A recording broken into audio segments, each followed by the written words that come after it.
أعوذ بالله من الشيطان الرجيم الله بسم الله الرحمن الرحيم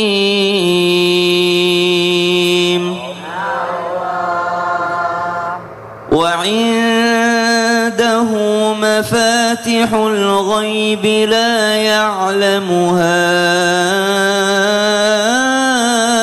إلا هو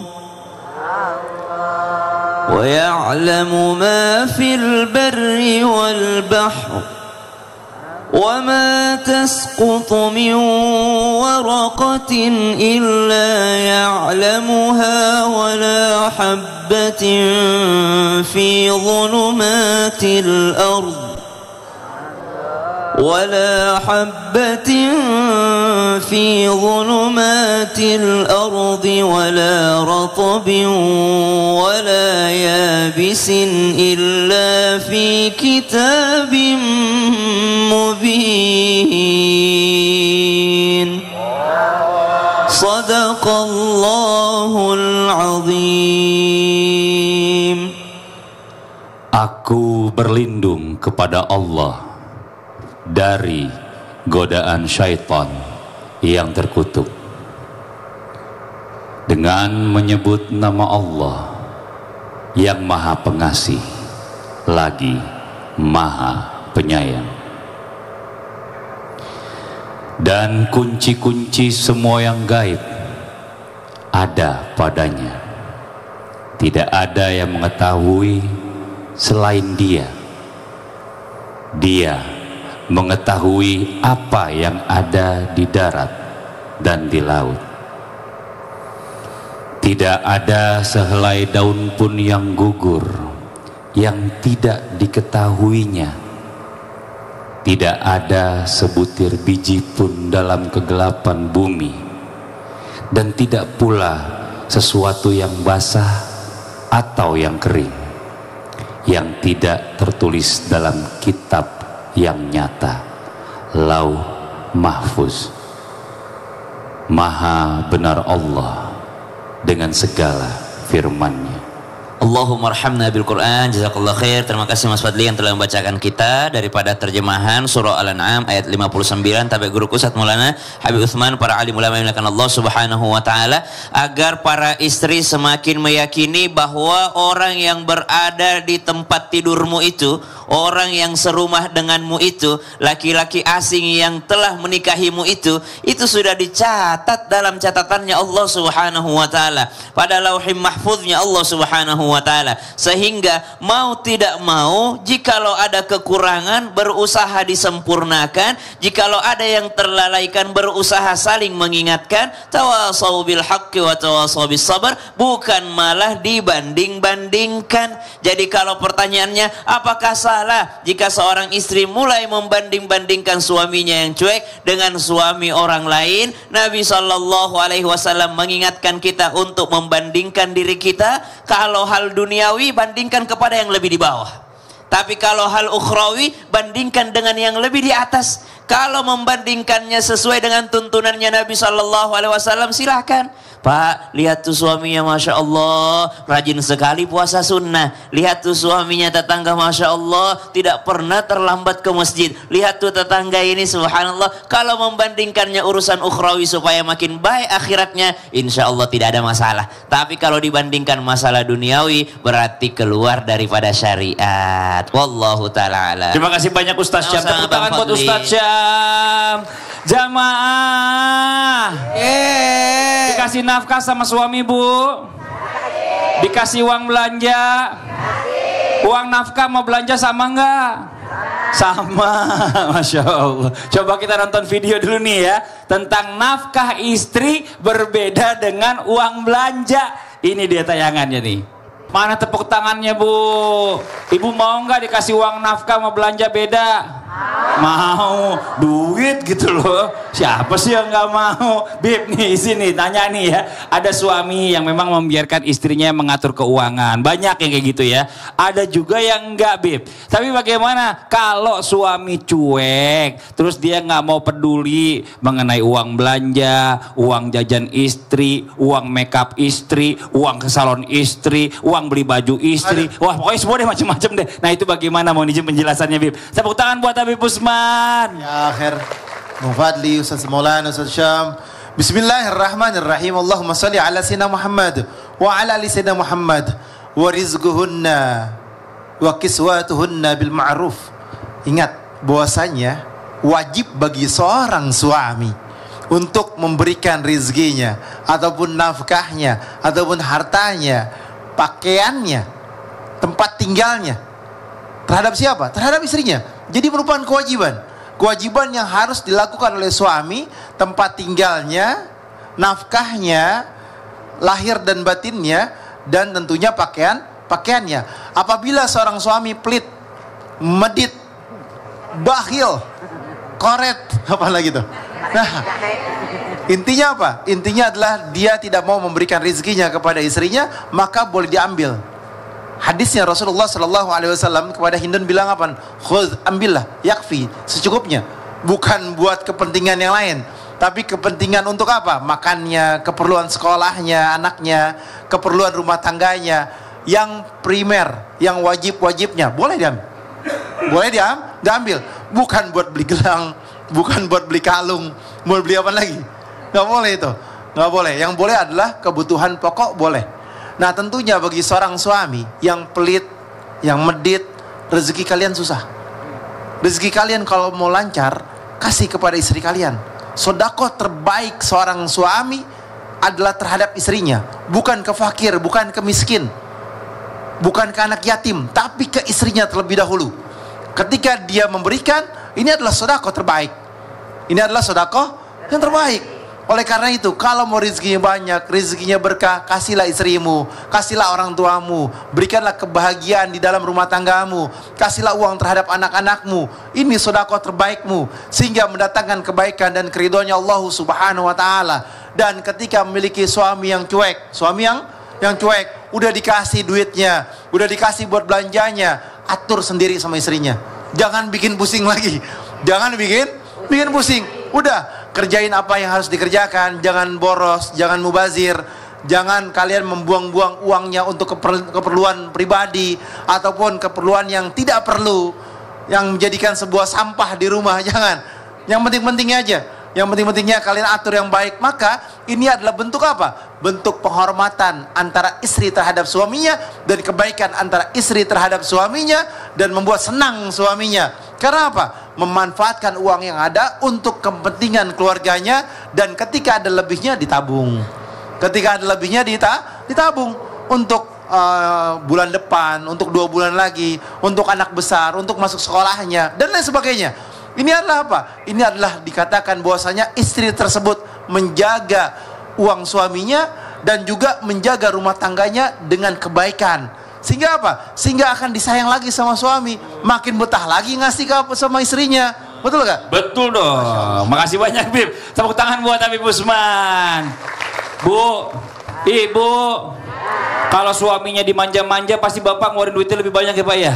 Oh, tuh harus begitu katanya tipsnya ya. Kita lanjut lagi buat jamaah Islam Tindain di rumah yang dirahmati Allah. Waktunya kita kasih kesempatan kembali jamaah bertanya. Tapi sebelumnya kita kembali dulu ke segmen Tanya Dong Ustadz. Kami semua tanya dong Ustaz. Yang mau bertanya boleh silakan angkat tangannya. Gantian dari sebelah sini Ibu, boleh, mohon izin. Masya Allah, saya jemput deh Ibu. Iya, boleh maju ke depan Ibu, sini Bu, dekat saya. Silakan perkenalkan dirinya Ibu. Assalamualaikum warahmatullahi ta'ala wabarakatuh. Waalaikumsalam warahmatullahi wabarakatuh. Nama saya Ibu Mumun Munawaroh dari Majelis Taklim BKMM Kecamatan Karangnunggal Kabupaten Tasikmalaya. Tepuk tangan dong buat Ibu Munawaroh. Munawarah. Iya, Iya. Munawaroh. Saya mau bertanya Pak Ustadz. Iya Ibu. Anak Ustadz pertama namanya? Munawarah. Oh, anak-anaknya Ustadz. Berarti cucu saya. Silakan, Ibu mau nanya apa? Munawarah, kan? Iya. Pak Ustadz, saya mau bertanya. Begini Pak. Pak Ustadz ya. Iya Nora.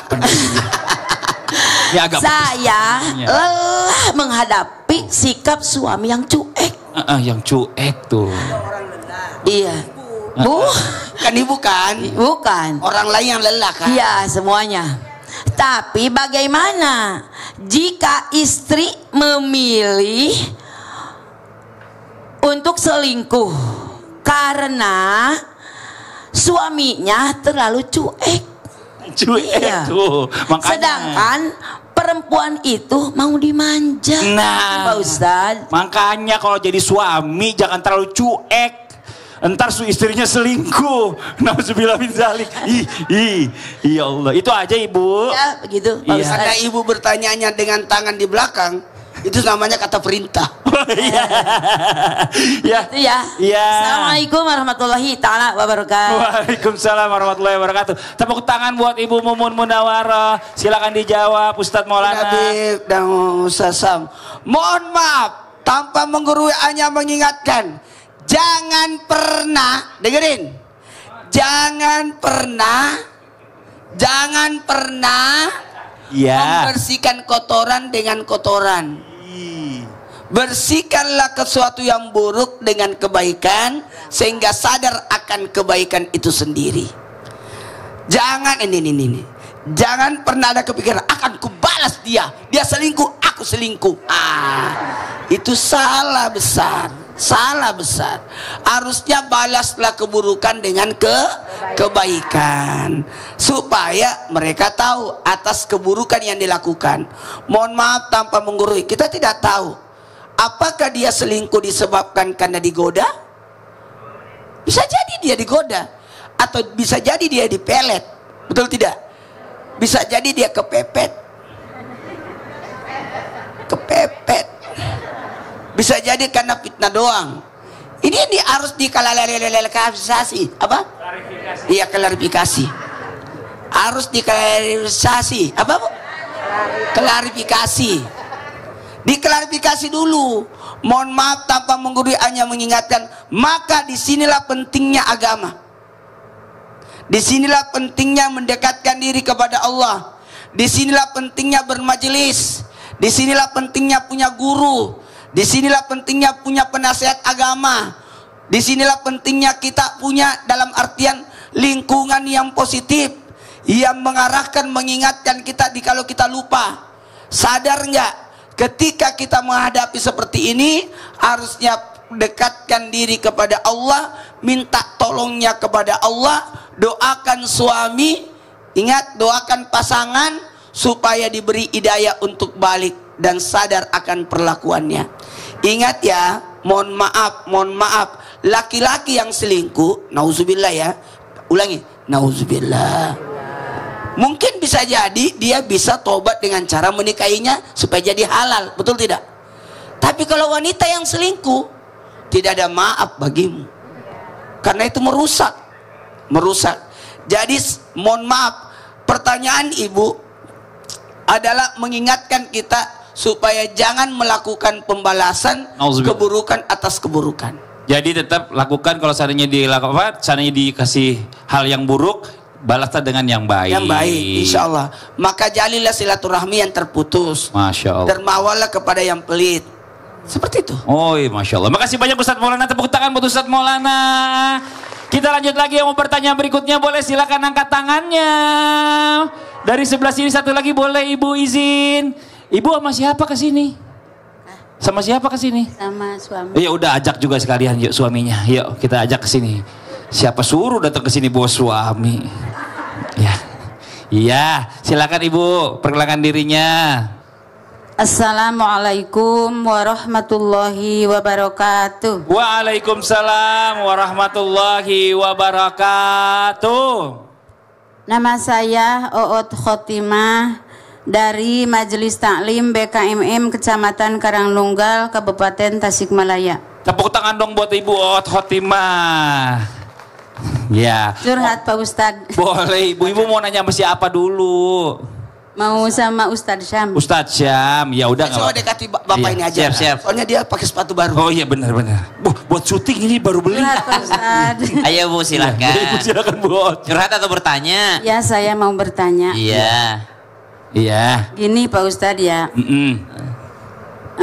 Apakah boleh istri minta diperhatikan sama suami dalam terang-terangan ya, takutnya istri dianggap penuntut. Oh gitu. Oh, Ibu mau minta diperhatikan. Cara terang-terangan. Ibu lebih suka terang daripada gelap. Ibu, Terang-terangan. kalau suaminya model begini, minta aja langsung. Karena Coba. kelihatan banget takut sama ibu. Dari tadi di belakangnya istrinya. Coba. Jadi nggak usah ragu-ragu Bu, minta terang-terangan kalau Coba, suaminya model. kasih contoh dulu, kasih contoh Ibu kalau misalnya minta sama suami gimana? Gimana, Coba Kak? ngomongnya Langsung gimana Bu? contohnya. Ngomongnya gimana? Iya. Ngomong. Coba, Ibu ngomong sama suami. Kalau minta sesuatu Pak, uang belanja dong Pak, Coba tambahin. 1, 2 mulai.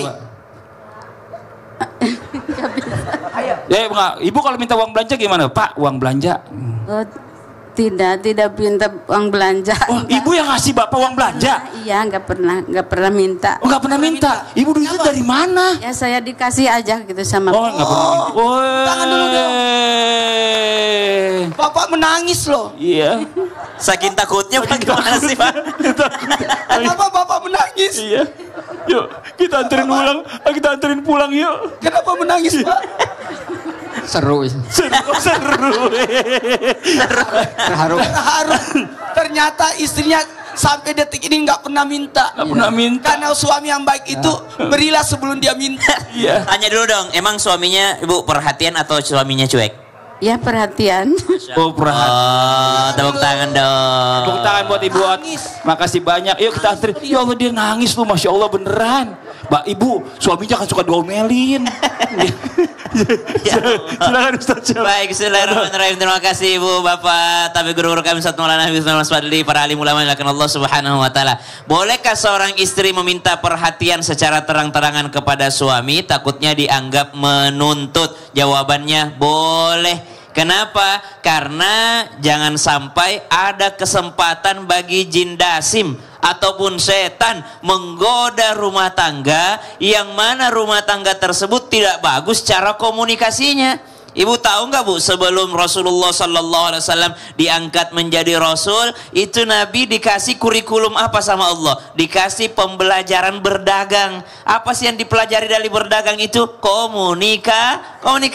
Kalau ada barang dagangan, bagus barangnya, tapi tidak bagus cara nawarinnya, subhanallah, biasanya orang tuh nggak mau beli juga. Tapi ada orang sederhana dagangannya, tapi Masya Allah ketika dia nawarin orang, bagus cara komunikasinya, bagus cara menyampaikannya, maka biasanya barangnya menjadilah laku. Maka subhanallah, jadilah suami istri tanpa bermaksud mengguru ataupun mengajari yang selalu menggunakan komunikasi ataupun cara komunikasi yang terbaik. Kalau disampaikannya dengan cara yang baik, insya Allah bukan sesuatu yang dilarang. Tapi kalau disampaikannya dengan cara yang kasar, ini baru dilarang dalam agama. Kalau disampaikannya dengan cara yang tidak baik, merendahkan suami, ini baru dilarang oleh agama. Kalau disampaikannya dengan cara yang kurang baik, kurang akhlak, maka ini yang tidak disenangi oleh baginda Nabi besar Muhammad Sallallahu Alaihi Wasallam. Maka apa dalil komunikasi yang pertama?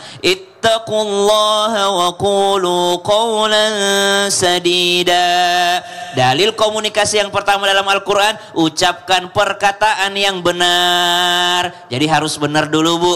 Benar-benar kurang gak ini? Benar-benar kurang gak uang belanjanya? Jangan sampai mau korupsi. Jangan sampai nggak benar yang diucapinnya. Maka ucapkan perkataan yang benar. Setelah benar informasinya, caranya, faqula lahu qawlan layyinan la'allahu yatadhakkaru aw yakhsha.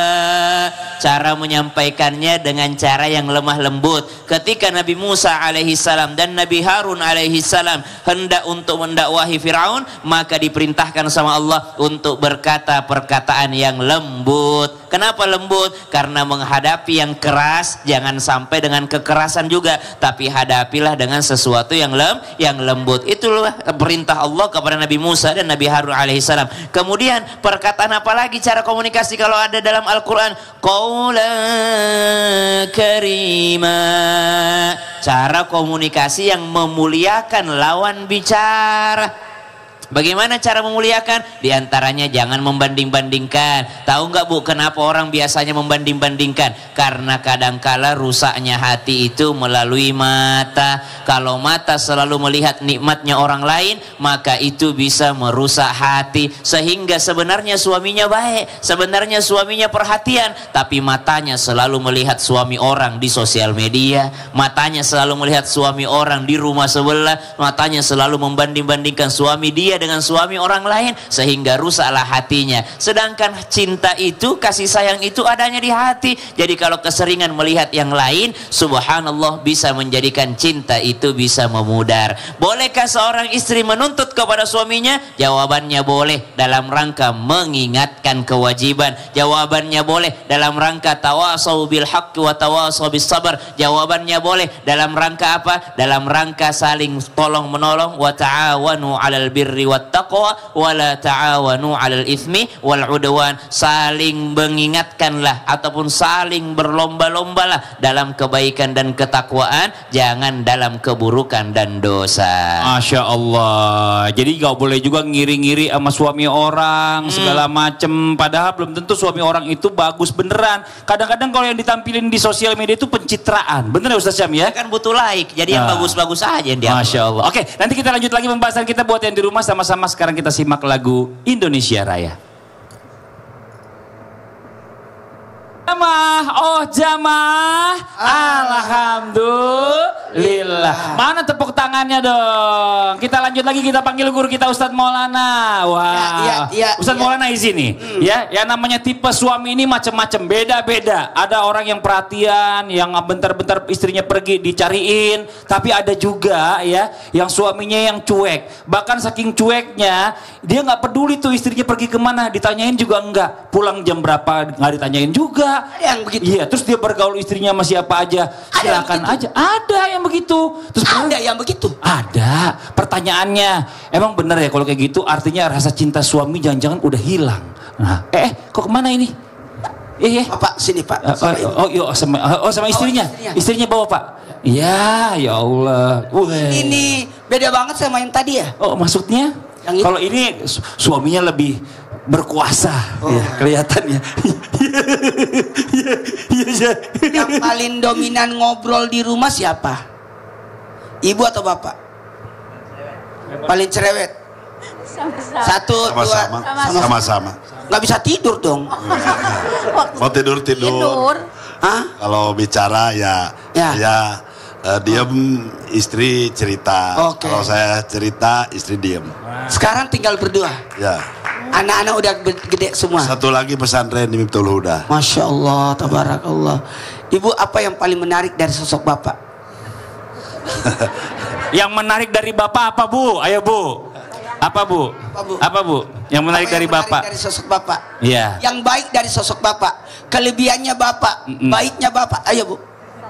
Kebijakannya. Tepuk tangan dulu. Oh, bijaksana. Tanya balik. Kalau dari ibu? Apa kebaikannya ibu? Nyaman badannya.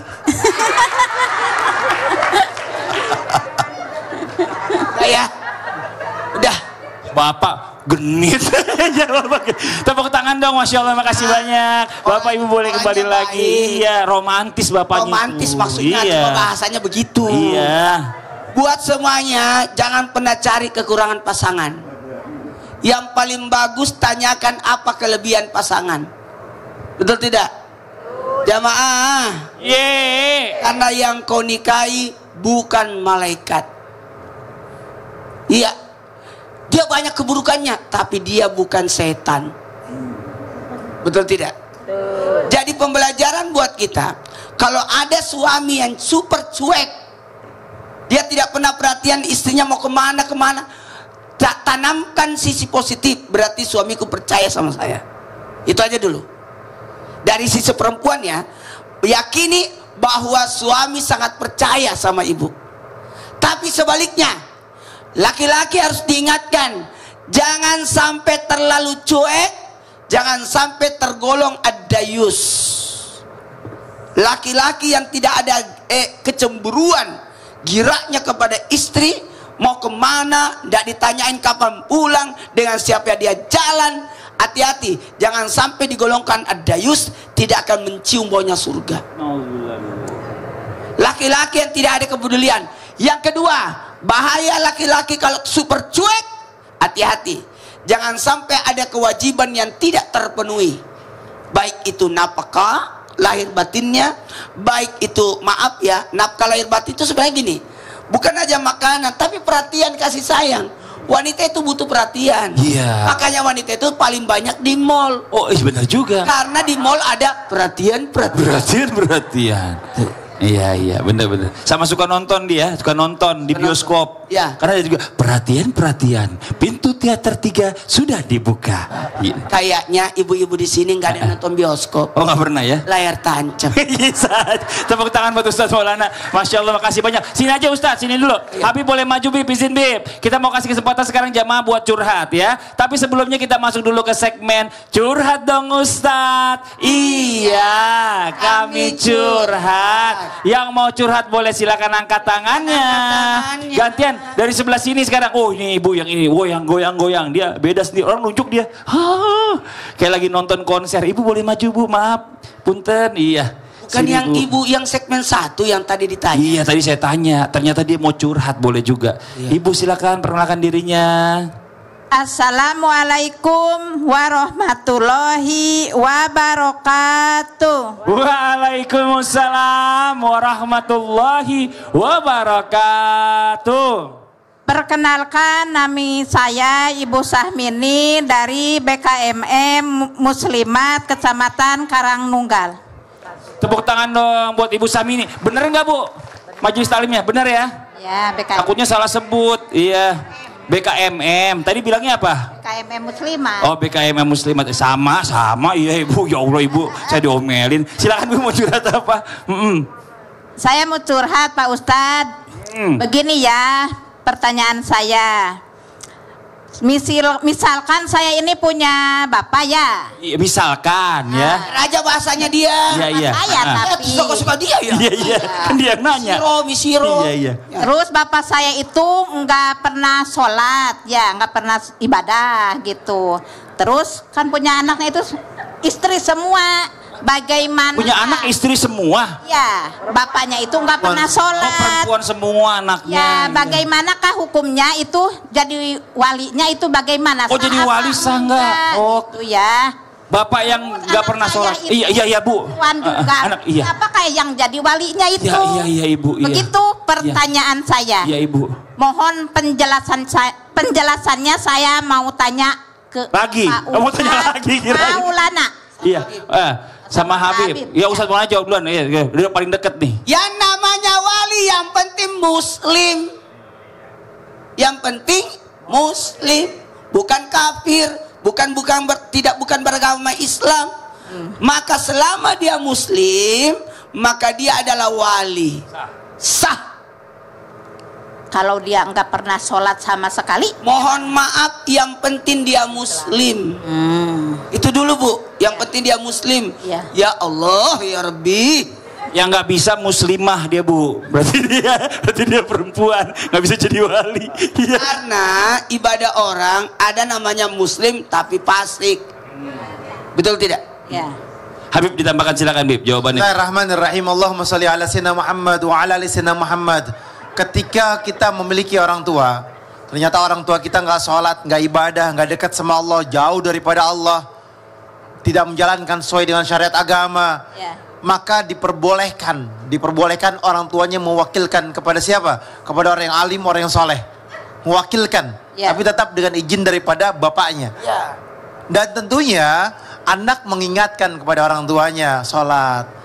Semua manusia pasti akan mati dan kembali kepada Allah Subhanahu wa ta'ala, kembali dalam keadaan baik atau kembali dalam keadaan buruk, meninggal dalam keadaan rahmatnya Allah, mendapatkan rahmatnya Allah, atau meninggal dalam keadaan azab dari Allah.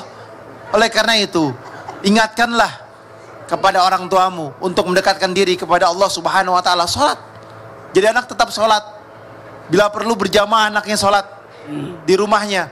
Agar apa? Orang tuanya bisa melihat bahwasanya manusia yang dekat kepada Allah akan ditolong sama Allah dan mendapatkan ridhonya Allah Subhanahu wa ta'ala. Gitu Bu. Iya Bu ya. Jadi ibu tenang aja, anak yang kemarin dinikahin sah insya Allah. Saya tahu nih.